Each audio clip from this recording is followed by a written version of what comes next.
argument à cause de Hollande. Pour Hollande, il faut qu'il nous écoute, il connaît le problème ivoirien. Arrêtez de faire le silence. Parce que tous ceux qui se taisent se rendent complices de ce qui se passe en Côte d'Ivoire. Des massacres tous les jours.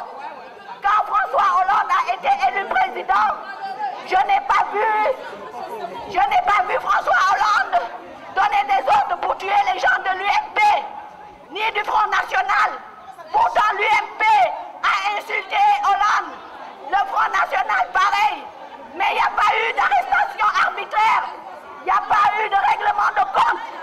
Et la LICOM, l'armée française est en Côte d'Ivoire, l'ONUCI est en Côte d'Ivoire et sous leurs yeux, on tue des pro-Gbagbo. Gbagbo actuellement, il n'est pas en Côte d'Ivoire, il est à la haie en prison. Et on dit qu'il est un criminel de guerre.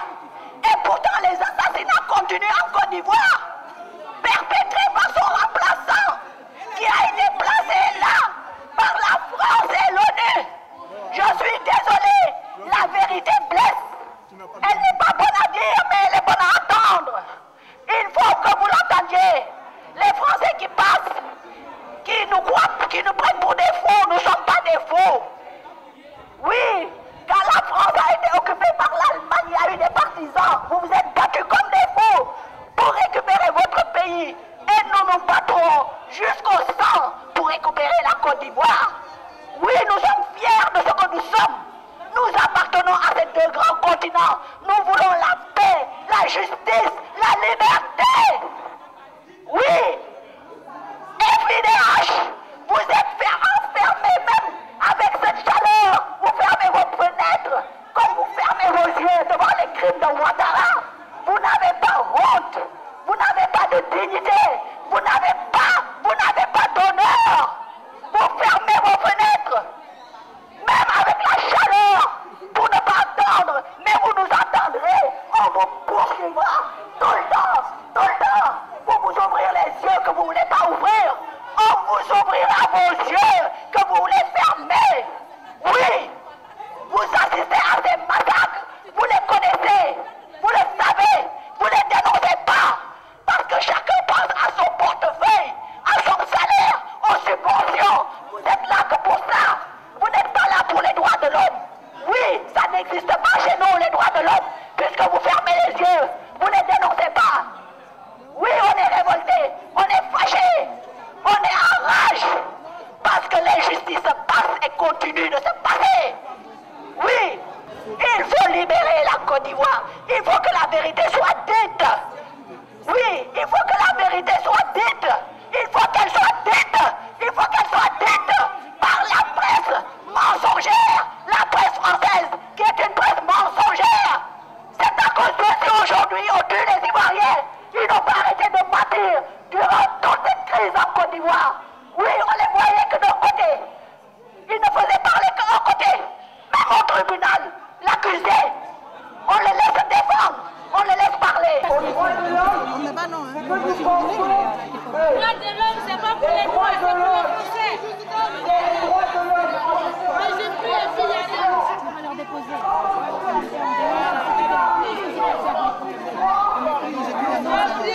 J'ai pris, il ne vient pas. J'ai pris.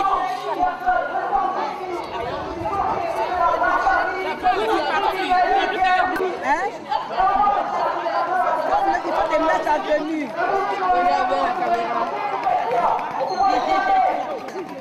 Le président On a eu un entretien avec M. Bernard, le directeur général de la FIDH, à qui nous avons remis notre mémorandum. Voilà. Il nous a rassuré en tout cas qu'il est sur le dossier de la Côte d'Ivoire. Il y a un article sur le dossier de la Côte d'Ivoire, ce qui s'est passé à Djokoué, qui sort aujourd'hui sur Mediapart. Voilà. Bonsoir tout le monde. Merci d'être venus si nombreux à cette manifestation alors que nous sommes en pleine semaine et que chacun de nous travaille. Et vous avez pris votre journée, votre demi-journée pour venir à la manifestation. Alors nous avons voulu venir manifester devant la FIDH à cause de ce qui se passe à Duékoué et notamment par rapport au massacre qui a eu lieu dernièrement, le vendredi dernier. Voilà. Et donc nous nous sommes étonnés du silence de la FIDH et donc nous avons cherché à les rencontrer. Effectivement, nous avons rencontré le directeur, M. Antoine Bernard, et puis le directeur du département Afrique, M. Gel. Alors, on s'est plaint de leur silence parce qu'effectivement, en mars 2011, là, quand il y a eu le massacre, leurs observations ne nous avaient pas plu. On a eu l'impression qu'ils accusaient les deux bords et que ce n'était pas très grave. Et en fait, ils s'excusent de cette lecture-là qu'on a faite et ils nous ont montré tous les articles et tous les documents qu'ils ont produits, qu'ils ont écrits sur la dénonciation des crimes commis par les milices de Ouattara. On a les documents là. Là, ils ont encore fait un article qui va paraître dans Mediapart par rapport au fait que Ouattara est reçu ici en France alors même que les massacres se sont produits. Donc, ils sont avec nous, ils suivent ce qui se passe. Donc, il ne faut pas s'inquiéter, ils travaillent. On leur a apporté quelques éléments, quelques informations pour étayer leurs arguments. Voilà, et donc on peut leur faire confiance, entre guillemets, jusqu'à ce qu'on ait la preuve du contraire. En tous les cas, ils travaillent et on a les documents à l'appui. Voilà, c'est long, mais ça viendra. Et donc, effectivement, tout à l'heure, il y a la sœur Sylvie qui leur a dit, mais comment ça se fait? Il y a la photo de Gbagbo, là, qui est derrière les barreaux à la CPI. Ils disent, effectivement, les faits sont tels quels, il est à la CPI actuellement, mais qu'on ne s'inquiète pas. L'année prochaine, il y aura la photo de Soro à la même place, et j'espère Ouattara aussi. Voilà, surtout. Nous, on ne va pas attendre l'année prochaine pour avoir photo de... Le fait qu'une organisation française, dise la photo de Soro sera l'année prochaine, moi je pense que c'est quand même une victoire. Qui aurait pensé ça il y a quelques mois? On espère donc. Et donc on suit. On leur a dit qu'on mettra toujours la pression, on sera toujours là. Qu'ils sachent qu'on est là. Voilà. Je voulais vous rassurer, Célestine vous a parlé de l'année prochaine que Soro serait derrière les barreaux. Mais l'année prochaine, c'est demain. Tout dépendra de notre détermination. Il faut qu'on se batte. C'est tout ce qu'on a retiré d'ici. Il faut qu'on continue à se battre. Notre liberté, c'est nous qui allons la racheter. Ça, il faut que nous le comprenions. Les gens de la FIDH, bon, en dépit du discours qu'ils tiennent, en nous promettant de venir, de ramener Soro demain là, mais nous allons toujours nous battre. Nous allons toujours nous battre. C'est-à-dire persévérer dans cette lutte-là, jusqu'à ce que notre voix soit entendue et que la vérité triomphe sur le mensonge. Parce que nous n'allons pas accepter que nous élisions Laurent Gbagbo et que celui-là soit aujourd'hui à la CPI et que ces terroristes-là soient reçus en France comme si l'Assemblée nationale et l'Élysée étaient devenus le paillasson sur lequel des génocidaires et des terroristes devaient essuyer leurs pieds. Ils sont en train de s'en prendre aujourd'hui au pouvoir de Assad, mais qui s'en prennent aussi au pouvoir de Ouattara. Depuis plus d'1 an, la Côte d'Ivoire est déconstruite. Ouattara n'a pas réussi un seul instant, en dépit de l'aide dont il a bénéficié, d'assurer la sécurité des personnes et des biens en Côte d'Ivoire. Oui, c'est un État déconstruit et déconflit que nous avons. Mais ce terroriste-là viendra ici. C'est pour cela que nous allons lutter pour leur dire que les époques ont changé. Il nous appartient de faire triompher la vérité. Nous allons porter à votre connaissance la motion, le contenu de cette motion. Le régime sanguinaire d'Alassane Dramane Ouattara a encore frappé. On porte à notre connaissance que des centaines de morts, et non pas quelques dizaines comme on l'a fait croire, sont encore tombés sur le champ d'honneur au camp de réfugiés de Duékoué, pas plus tard que vendredi dernier. À cette fin, et parce que nous condamnons ce régime sanguinaire et despotique qui est installé avec la complicité de l'Occident, nous avons remis, une délégation vient de remettre une motion de censure de ce régime à la FIDH, à la Fédération internationale des droits de l'homme, en France. L'association Halte au génocide, mémoire et justice remet ce jour cette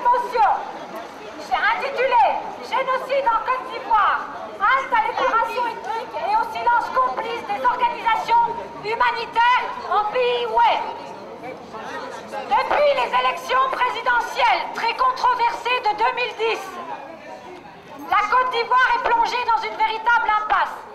Au mépris de la constitution ivoirienne, Alassane Dramane Ouattara a été déclaré vainqueur de l'élection présidentielle par Yoon Yin Choi, le représentant spécial de l'ONU en Côte d'Ivoire.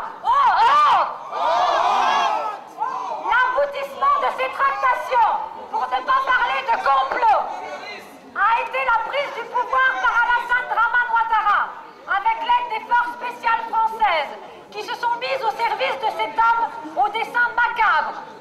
Situation qui a engendré de nombreuses et flagrantes privations de liberté fondamentale. La situation des droits de l'homme demeure très alarmante. Les FRCI, milices spéciales au service d'Alassane Dramane Ouattara, massacrent les populations civiles réputées proches du président Laurent Gbagbo. Aujourd'hui, la mort rôde partout et s'est banalisée, générant la peur, le traumatisme et le désespoir. La déconstruction de l'État-nation a connu son paroxysme avec l'avènement d'Alassane Dramane Ouattara au pouvoir et se conforte chaque jour davantage par des arrestations arbitraires et autres exactions impunies. Demandons la libération, non seulement de Laurent Gbagbo, mais de tous les prisonniers politiques. À commencer par la première dame, tous les ministres, et même les syndicalistes, à commencer par Gaël. On ne va pas tous les nommer, ça prendrait beaucoup de temps. Il y a des centaines de prisonniers politiques, et y compris les plus anonymes, parce qu'effectivement, il n'y a pas de procédé en cours. Et un Français, j'ai nommé Michel Gbagbo. Cette réalité engendre une crise humanitaire dans les zones occupées par les rebelles, exposées au massacre des personnes vulnérables, sans oublier les déplacements et les expropriations massives que subissent ces populations déjà traumatisées par plus de 10 ans de violence. L'extermination sur des critères ethniques et religieux est devenue un phénomène banal en Côte d'Ivoire. C'est un régime de terreur, d'une cruauté sans nom, qui sévit aujourd'hui, particulièrement dans l'ouest du pays, la ville de Douekoué étant devenue le symbole de cette tragédie. L'année dernière, 800 personnes au moins y ont été tuées par les forces d'Alassane Dramane Ouattara, victimes dont le seul tort était d'appartenir à un groupe ethnique qui prit de sa vie son engagement pour le respect de la légalité constitutionnelle. Nous demandons la restauration de l'état de droit en Côte d'Ivoire. Ce peuple a surtout le malheur d'être au cœur de l'ouest forestier, zone propice à la culture du café et du cacao. La question foncière est ainsi au centre du conflit ivoirien. Arrêtons ces guerres économiques déguisées en guerre humanitaire. La cruauté de la dictature d'Alassane Dramane Ouattara nous conduit à vous interpeller sur les actes posés par ce pouvoir odieux, cynique et sanguinaire. Nous espérons à travers cette adresse que la justice règne et retrouve ses droits dans ce pays où depuis plus d'une année, un despotisme clanique et arbitraire s'est mis en place. Pouvoir qui nie le droit et la liberté des individus, pille, tue, viole et assassine en toute impunité. En cette année où l'on commémore les 70 ans de la rafle du Veldiv, c'était avant-hier, symbole de la barbarie génocidaire de la Seconde Guerre mondiale, il est opportun de condamner tous les actes de même nature.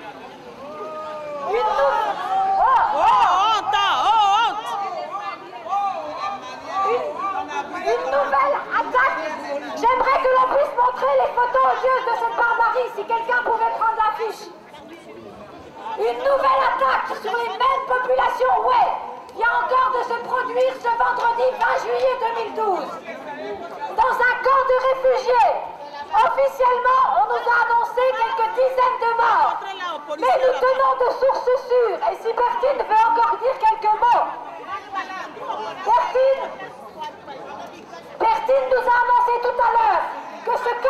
réfugiés qui a été attaqué sauvagement vendredi dernier comptait plus de 5000 réfugiés. Or, au recensement d'hier, il n'y avait plus que 3200 personnes, soit presque 2000 personnes en moins. Où sont passés les 2000 réfugiés de Twekoué? C'est une véritable épuration ethnique qui se poursuit et nous rappelle la barbarie des nazis et de leurs alliés envers les juifs, les noirs, les tziganes et tous ceux qui refusaient de faire allégeance à l'époque. L'Afrique doit-elle subir à chaque fois l'omerta? Il y a plus d'une vingtaine d'années, c'est au Rwanda qu'un génocide était passé sous silence.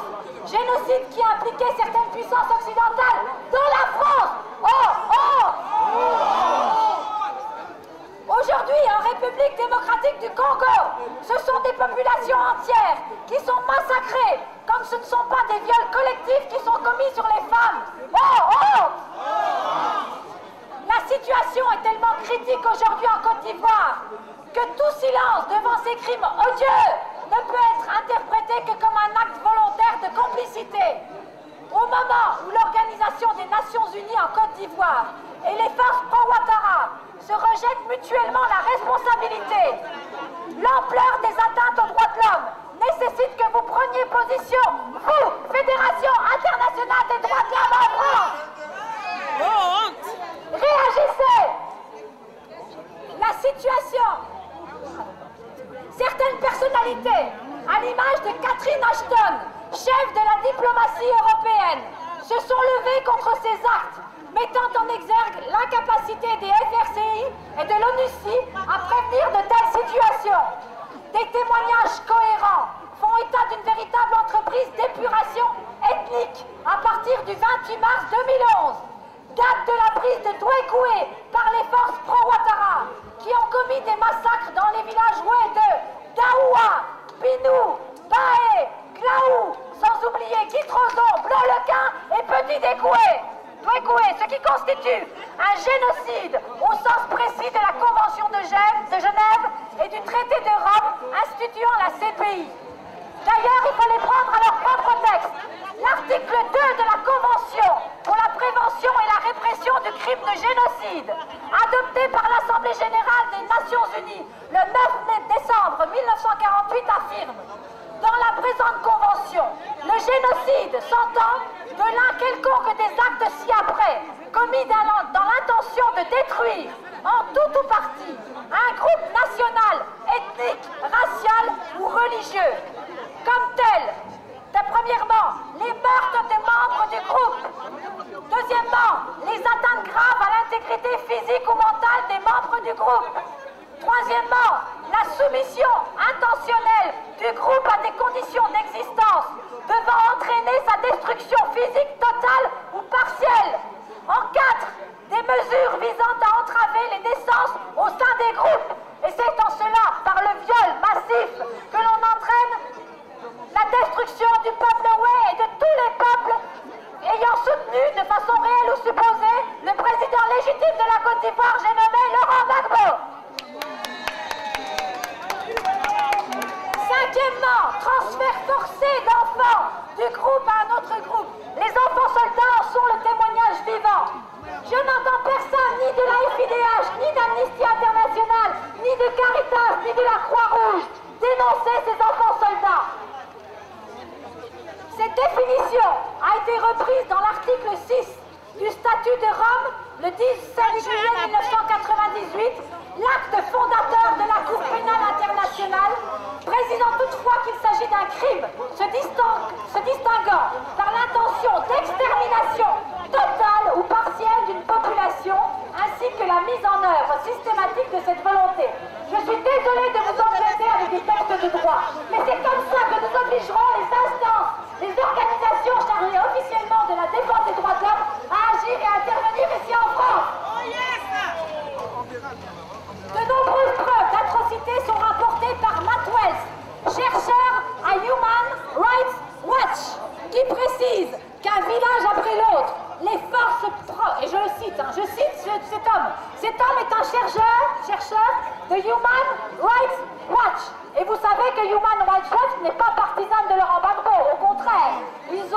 des faux rapports depuis longtemps et ils sont financés par le milliardaire George Soros. Mais maintenant, aujourd'hui, ils ne peuvent plus nier, ils sont en train de changer de camp. Car aujourd'hui, grâce à votre action, et je tiens à vous féliciter, frères et sœurs, grâce à votre mobilisation, en apparence, on a l'impression que ça ne sert à rien. C'est vrai qu'on n'arrive pas encore à empêcher les crimes horribles, odieux et sanguinaires qui se perpétuent en Côte d'Ivoire. Mais au moins, on commence à sensibiliser et à avoir l'écoute des médias et des organisations internationales des droits de l'homme.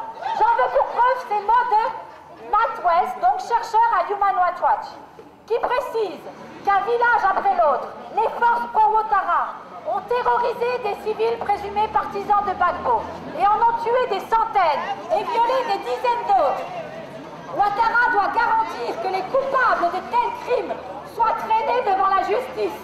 Les forces pro-Ouattara ont perpétré des tueries visant des gens qui avaient probablement, il dit bien probablement, hein, il n'en est même pas sûr, soutenu Gbagbo en se fondant sur des critères ethniques et religieux. Compte tenu de ce qui précède et ce qui caractérise les crimes contre l'humanité, nous, mouvements, associations, partis politiques, membres de la société civile, familles des victimes ou tout simplement militants préoccupés et scandalisés de la situation des droits de l'homme en Côte d'Ivoire, dénonçons le génocide du peuple Oué, la complicité de la communauté internationale à travers ses principaux organes, ainsi que le silence complice des organisations des droits de l'homme, fait à Paris le 24 juillet 2012. On applaudit, s'il vous plaît, on applaudit, on applaudit, on applaudit. Je tiens à remercier l'association Halte au génocide, mémoire et justice. Dieu vous bénisse. Amen. Dieu vous bénisse. Amen.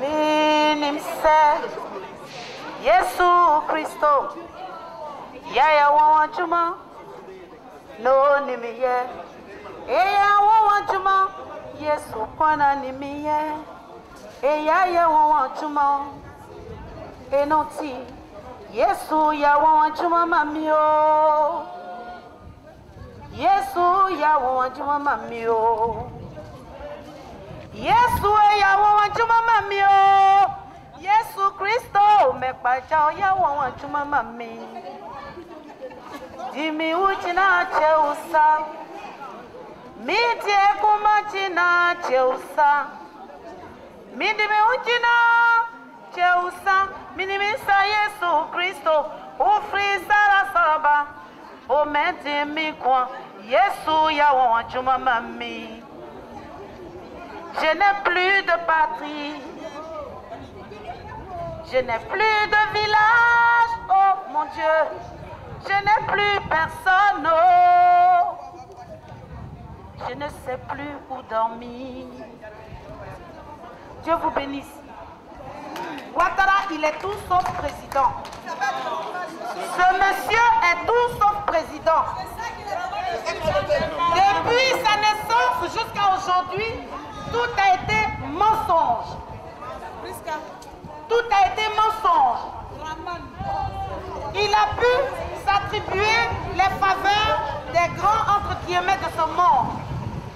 Mais on dit grand celui qui sait ranger les lieux. Celui qui ne connaît pas les lieux, qui ne sait pas les ranger n'est pas un grand. Donc cette communauté dite internationale, je ne la vois pas grande.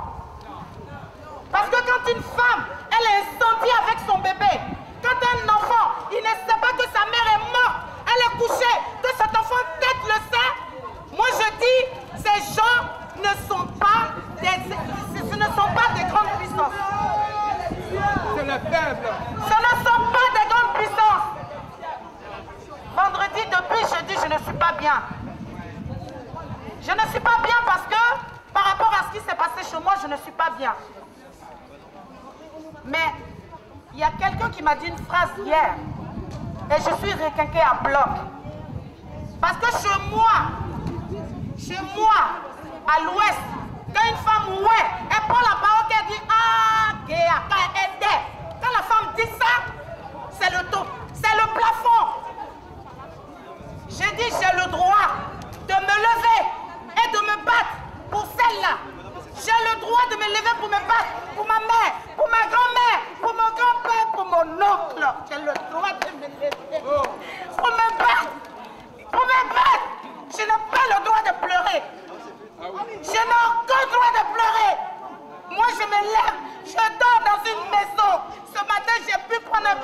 enchaînés. Ceux qui sont là-bas, ils ne savent plus où aller. Il n'y a plus personne. On dit un camp de réfugiés. Quand on est un camp de réfugiés, on est protégé. On est protégé. Alors si moi, Maëlie, je pleure, que fera mon oncle? Que fera le jeune cousin qui a été déshabillé et qui a été découpé? Qu'est-ce qu'il fera? Et comme je suis spirituelle, c'est comme si une voix me parlait de là-haut qui me dit, on n'attaque que le plus fort. On n'attaque que celui qui est fort. Celui qui est puissant, c'est celui qui est agressé. C'est celui qui est attaqué. Je vais tout bêtement prendre un exemple. Le maillon faible, les missions. On éliminait tout ce qui était fort pour permettre aux faibles d'arriver à la fin et de gagner. Donc aujourd'hui, moi, Maëlie, je suis convaincue que Ouattara est un faible. Obama est un faible. Nous sommes tous sauf des cons, sauf des ignares. Nous avons une cervelle. Nous avons des intellectuels. C'est pour nous aliéner. C'est pour nous bloquer.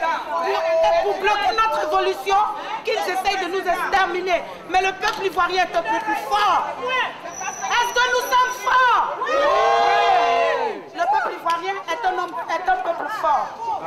On me parle de la FIDH, ce qui signifie la Fédération internationale des droits de l'homme. Ils savent ce que c'est que les droits de l'homme. Quand on dit on est international, on est international, qu'on est pour les droits de l'homme, merde, ce qui s'est passé le vendredi ne devait point se repasser. Parce que le 29 mars, j'étais en Côte d'Ivoire. Ils sont rentrés encore dans une église où des gens étaient se réfugier, tuaient plus de 3000 personnes. Aujourd'hui, il avait dit dans le temps, non, on n'a tué personne là-bas. Aujourd'hui, nous voyons des vidéos, j'ai dit bien des vidéos, qui circulent où on ramasse des êtres humains qu'on met dans une fosse commune. Comme à l'État, à l'époque de l'extermination des Juifs. Quand les nazis les prenaient, qui les incendiaient, il y a quelques jours, on nous a dit, c'est la fête de la... Il faut dénoncer la commémoration de la Shoah, la commémoration de Auschwitz. Moi je lis, j'habite à Drancy. J'habite à Drancy. Je ne suis pas fière d'habiter à Drancy parce que l'homme est l'homme.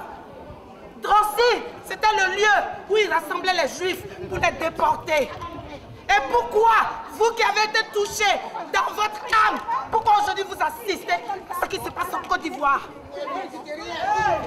Et vous ne réagissez pas. Et vous prétendez être une fédération des droits de l'homme. Vous ne défendez pas l'homme.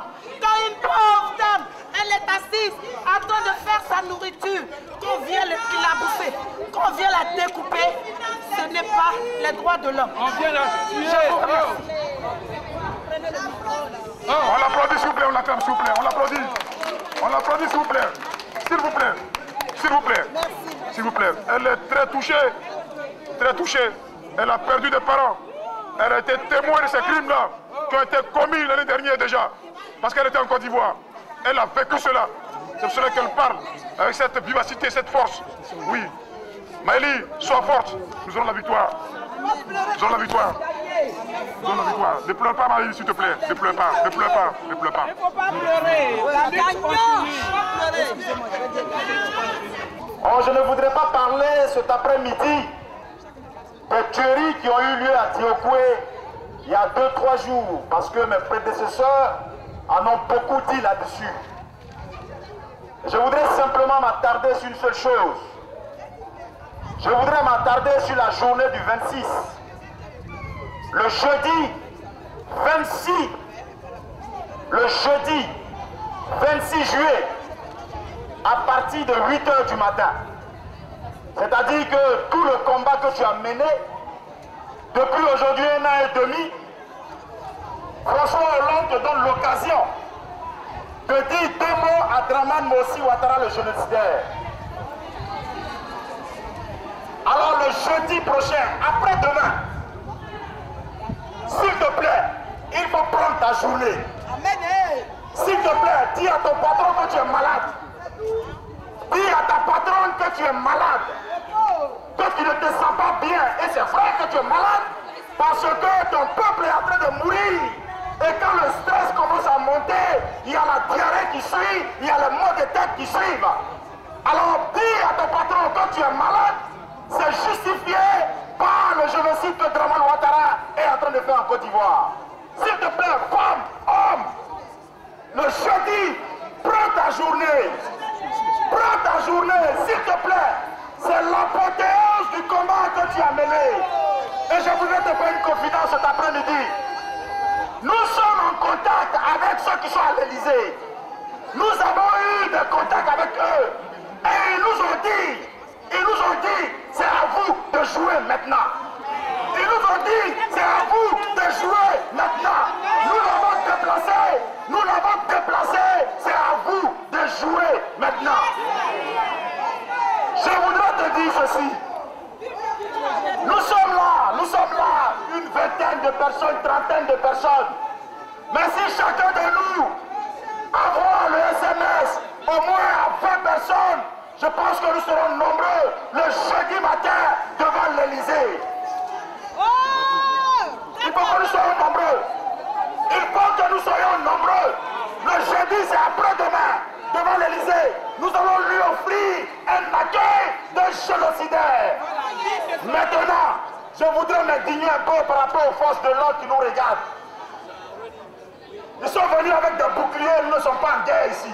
La guerre se passe en Côte d'Ivoire. Vos boucliers, vous devez les amener en Côte d'Ivoire, à Abidjan, à l'ouest. C'est là-bas que se fait la guerre. Quand nous venons ici devant cette institution honteuse, quand nous venons là, nous ne venons pas faire la guerre. Vous pouvez même être en civil pour venir nous surveiller. Ce n'est pas la peine de nous impressionner. Et puis je me pose une question, pourquoi cette rue-là, pendant qu'on est en train de parler, il y a des véhicules qui passent pour nous distraire? Pourquoi? Est-ce qu'on n'a pas l'autorisation d'être ici? Mais pourquoi les véhicules passent ici là maintenant? Mettez-vous sur la route, sur la chaussée, tout le monde. Mettez-vous sur la chaussée ici. Et aucun véhicule ne passe. Je demande aux forces de l'ordre de bloquer la voie, l'autre côté, et que nous puissions être ici tranquillement pour manifester. Qu'est-ce que ça veut dire? Occupez la chaussée et restons sur la chaussée. Un peu de respect pour la dignité des Ivoiriens. Un peu de respect. Voilà. Maintenant que vous êtes sur la chaussée, chers camarades, je voudrais vous dire que le jeudi, répétez après moi, jeudi, après-demain, à 8 h, devant l'Élysée. Jeudi, après-demain, à 8 h, devant l'Élysée. Ouattara doit nous sentir. Voilà, chers camarades, ce qu'il faut faire maintenant. Le temps et l'heure de la libération de la Côte d'Ivoire a sonné. Ce n'est pas une affaire de Wabé seulement, ni de Guéré seulement. Il s'agit de toute la Côte d'Ivoire. Il faut libérer la Côte d'Ivoire. Aucun véhicule ne passera ici, il faut demi-tour. Voilà. Il y a eu 206 morts. Mais comment chers camarades policiers, 206 morts. Voilà. Nous ne sommes pas venus jouer. Nous ne sommes pas venus nous amuser. Et si on vous a déplacé, c'est justement pour que vous puissiez régulariser la situation, réguler la situation. Alors, demi-tour. Merci. Est-ce que vous êtes là? Oui. Est-ce que vous êtes là? Oui. Voilà, chers camarades. Je ne peux pas parler beaucoup parce qu'ils m'ont attaqué sur la joue. J'ai enflé un peu. Quand je parle, j'ai un peu mal à la tête. Que Dieu vous bénisse. Comme les gens veulent le faire croire à un combat ethnique. Non. C'est le combat de la liberté, de la libération de l'Afrique et de la Côte d'Ivoire. Je voudrais m'associer ici à toutes les associations pour dénoncer avec vigueur, l'épuration ethnique qui a lieu dans l'ouest de notre pays. J'ai vu des gens sur Internet parler. Non, il paraîtrait qu'il y ait eu, comment on dit, non, pas 13 morts, qu'il y ait quelque chose qui soit passé la veille entre les halogènes et les autochtones. Ce qui a motivé l'intervention de la FRCI dans le camp des réfugiés. Je voudrais le dire tout juste et tout net. Nous sommes devant la Fédération internationale des droits de l'homme. Il ne peut pas avoir deux catégories d'hommes. Le jour où le camp des réfugiés de Djouekoué a été attaqué, c'est le même jour où le névrosé aux États-Unis a tiré dans un cinéma. C'est le même jour. Nulle part dans la presse occidentale, on a parlé des morts de la Côte d'Ivoire. On a préféré nous faire parler de ceux qui sont allés au cinéma et qu'ils ont tué. Lui, c'est un terroriste. Ceux qui ont tué à Djouekoué sont des terroristes aussi. Mais pourquoi vous ne parlez pas d'eux? Nous ne sommes pas des sous-hommes. L'Afrique n'est pas un sous-continent. Les Ivoiriens ne sont pas des sous-hommes. Nous sommes venus dénoncer ça pour dire à la Fédération internationale des droits de l'homme que nous n'accepterons plus jamais, alors là plus jamais, que nos parents soient tués sous l'œil vigilant de la licorne, sous l'œil vigilant de l'Orussie, sous l'œil vigilant de l'ONU. On ne peut pas accepter. Aujourd'hui, le gouvernement ouattariste, maman s'il te plaît, aujourd'hui, le pouvoir Ouattara et l'Orussie se rejettent les responsabilités. Mais on ne peut pas accepter ça. On ne peut pas accepter ça. Nous tous, nous savons qu'ils sont co-auteurs. L'Orussie et le gouvernement Ouattara sont co-auteurs de la tuerie massive qui a lieu dans l'ouest de notre pays. On ne peut plus accepter ça, il faut le dénoncer. Il faut le dénoncer. Le génocidaire Ouattara va venir ici. Le jeudi 26, on va nous y retrouver là-bas. On va aller, on va compter les morts de la Côte d'Ivoire ensemble. Qu'est-ce qu'ils appellent génocide? Nous sommes devant la Fédération internationale des droits de l'homme. Le génocide, ça se planifie. Ça se planifie. Et les critères sont concomitants. 3 critères. Il faudrait que ce soit la religion, l'ethnie et la région. Qu'est-ce qu'on constate? Qui sont ceux qui sont tués, comme on dit, dans l'ouest de notre pays? C'est que des guerriers. Donc le premier critère est rempli. Et ils ne se sont pas levés spontanément pour aller. Ils l'ont fait parce qu'ils avaient planifié. Second critère rempli. Quelle est la position politique majoritairement proche du FPI? Troisième critère rempli. Donc c'est ce qu'on appelle un génocide. Donc les génocidaires, c'est eux les FRC, c'est eux Alassane Ouattara, c'est eux le gouvernement, c'est eux les génocidaires. Les génocidaires, ce n'est pas ceux qui sont en train de condamner. On nous dit que Goblé était génocidaire, mais non. Mais non, il faut le dénoncer. De Goblé a été le responsable de la garde républicaine de Côte d'Ivoire. Il s'est battu contre une armée d'occupation. Ceux qui mouraient n'avaient pas d'ethnie, ils étaient en treillis. Voilà la vérité. Voilà la vérité. Et je demande à ce que ce soit dénoncé pour tout le temps, partout, par tous les Ivoiriens. Allez-y dans les hameaux, allez-y dans les villages, allez-y dans les villes. Dénoncez. Dénoncez les génocidaires, dénoncez la pratique de Ouattara, dénoncez la pratique de Soroguium, dénoncez tout. Parce que pour nous, nous n'allons jamais, alors là, mais jamais, laisser notre pays dans la main des gens comme ça. Je l'ai dit hier sur ma page Facebook. Il faut faire attention. Nous sommes du nord de la Côte d'Ivoire. Je suis du nord de la Côte d'Ivoire. Mais il y a certains qui sont du nord de notre nord. On l'applaudit, s'il vous plaît. On l'applaudit. 140. Ils sont du nord de notre nord. Mais nous avons les mêmes patronymes. Il faut que les frères, mes frères, je vous interpelle ici, les frères, Axel, tu fixes ça pour moi. Il faut que mes frères du nord de la Côte d'Ivoire se dissocient de l'action que mènent les nordistes du nord de la Côte d'Ivoire et qui ont les mêmes patronymes que nous. Il faut qu'on se dissocie. Parce que si la route tourne, je ne suis pas sûr qu'on fasse la différence entre un Congolais de Côte d'Ivoire et un Congolais du Mali ou un Congolais du Burkina. Parce que la seule chose, la différence entre ceux qui sont à l'est de notre est, c'est qu'ils sont des anglophones. Donc même s'ils s'appellent Kwasi, son Kwasi ne s'écrit pas comme le Kwasi de Côte d'Ivoire. Or nous qui sommes du nord de notre nord, notre Congolais écrit la même chose que le Congolais du Mali parce que nous sommes francophones. Voilà, il faut interpeller les gens sur ce point. Le dernier point que je voulais évoquer, c'est les Ivoiriens se sont lamentés parce qu'on aurait refusé la liberté provisoire à Gbagbo. Mais c'est une bonne chose. C'est une bonne chose. Et l'argumentaire qui a été donné, c'est que le président Laurent Gbagbo aura reçu près de 140 000 appels en un temps record. Bon, c'est un criminel. Et 140 000 personnes l'appellent en moins d'une semaine. Je veux vous dire, chers amis ivoiriens, camarades, je voudrais vous dire, le numéro de téléphone de la CPI, le numéro de téléphone de la CPI est disponible partout maintenant. Appelez-les. Il faut qu'avant le 13 août, Laurent Gbagbo reçoive près de 3 millions d'appels. Si les appels sont devenus des délits, alors nous tous là, on va faire le délit là. Il faut l'appeler. Il faut dire ce que vous gardez, c'est celui-là que nous voulons. Celui que vous gardez, c'est celui-là que nous voulons. Nous, on est Ivoiriens, on est Africains. Nous ne voulons plus être des soumis. Nous ne voulons plus être des éternels assistés. Nous voulons que nous soyons indépendants. Nous aimons la France. Nous aimons l'Afrique. Mais nous n'aimons pas la France-Afrique. Je répète, nous aimons la France. Nous aimons l'Afrique. Mais nous n'aimons pas la France-Afrique. Et c'est ça la seule qui est la vérité. C'est ça la seule qui est la vérité. C'est pourquoi le 13 août, tous les Ivoiriens, tous les Africains, tous les panafricanistes, il faudrait que tout le monde soit à la haie. Ce n'est pas le procès de Laurent Gbagbo. Ce n'est pas le procès de Laurent Gbagbo.